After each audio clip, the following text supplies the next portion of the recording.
just want it to be known that this is technically a beach episode, and if you've been watching anime for at least a couple of years, you've probably seen your fair few of beach episodes, and I'm gonna go out, maybe I'd feel different over the weeks, but as it stands, I think this episode of Tokyo Revengers is either my favorite or one of my favorite episodes that I've seen all year. And that's saying a hell of a lot given the quality of every anime season of 2021. Now, someone dying in an episode like this, I actually did expect, but not in the way that it happened. See, once they started talking about stealing a bike, I was thinking to myself, okay, the beach section of the episode is going to be a misdirect, and what's going to happen is they're going to screw over a rival gang. A bike shop, bikers, gang members, things like that, sure. I thought they were actually going to steal the bike would be removed, it would be given to Mikey for his birthday, and the person they stole it from, especially after they mention it's a custom job, so there's no way around the person not figuring out who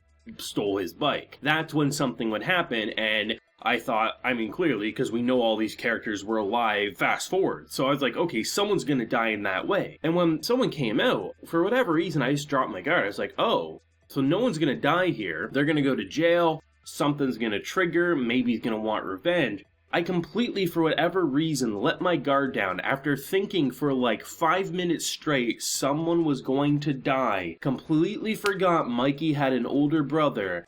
And when I saw that happen, I was completely blank, dumbfounded.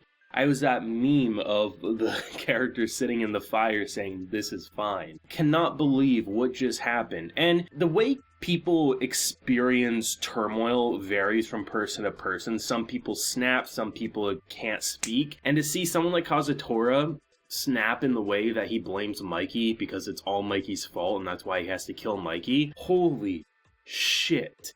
This is without a doubt the best directed Tokyo Revengers episode, and I think one of the best episodes that this year has to offer. The beach section I think was great as a standalone experience, showing them back when they're young, having different people want to kick the shit out of them. Mikey's riding on a moped.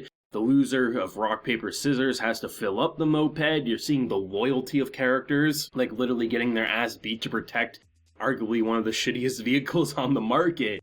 And no matter what, the loyalty to Mikey is everything. And to show that type of loyalty for something as small as a moped, I think was a great way to say, like, you know, their leader deserves a good hog, right? He needs a good bike to go around. Even though you knew it wasn't going to work out, or at least it wasn't going to work out in the way that they were probably expecting. I think is so fascinating because you have someone like Baji who wasn't okay with stealing. There was no way he was going to be okay with murder. Like, this guy had a heart of gold, at least back then. And to see just the build-up and how every step of the way he didn't want to steal that bike.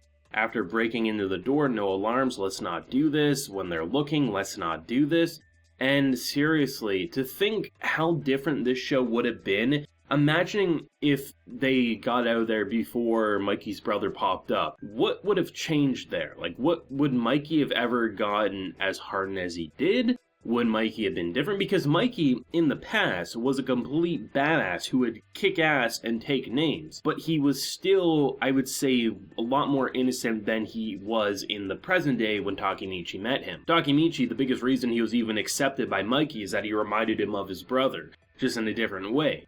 Rather than being an intimidating presence, he was someone who just refused to back down. Like, look at his brother in this episode. Walks up with a wrench. Like, it's a pretty good weapon considering, like, if you get clocked in the head with a wrench, you're gonna get killed most likely, or at the very least have a concussion.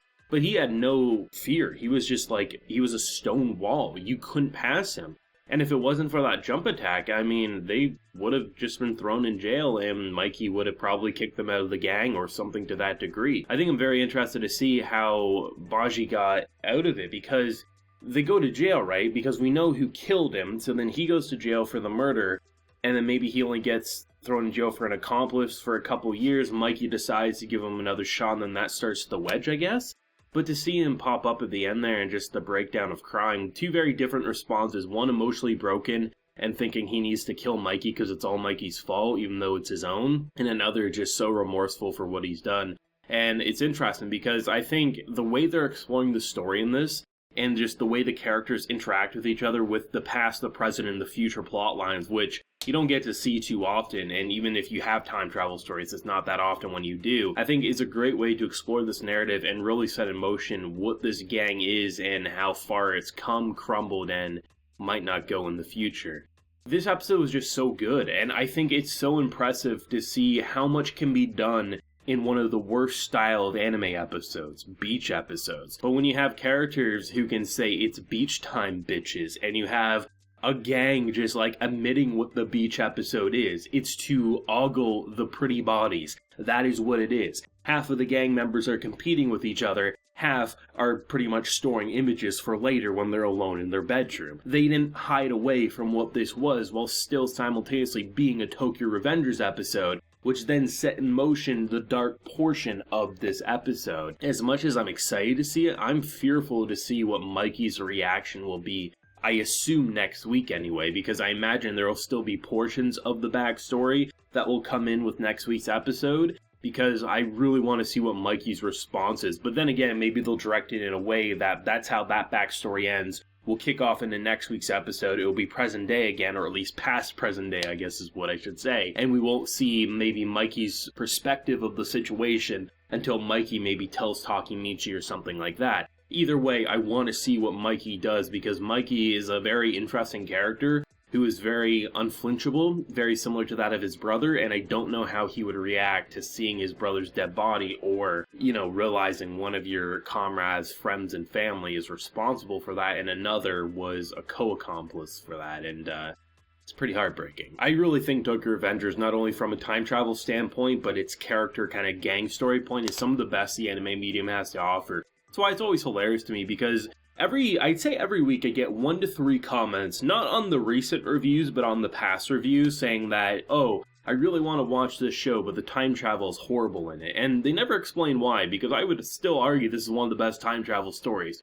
Good mechanics, the uncertainty of if other characters are looping alongside Takemichi, there's a strict rule set while still giving wiggle room to be able to manipulate the past and the present. Like, this show is amazing for time travel alone. Slap on an amazing gang story where you have so many different characters competing to essentially rule the gang and change the future, and how do you not have a recipe for success? This show's a banger, and it deserves mainstream appeal. Obviously, it's a little difficult when the people distributing the anime to all the different streaming services are censoring it, but still, this show's amazing, and I can't wait for more, and already crossed my fingers for season 2. Let me know your thoughts on this episode. Did you see any of this coming? Because, like I said, I thought a murder, but then when the moment came, I dropped my guard, and when I learned that it was Mikey's brother, it crushed me. That was just so bad, but let me know your feelings down below. Drop a like if you enjoyed, and subscribe if you're new around here. So until next time, everyone, please take care and have a good one.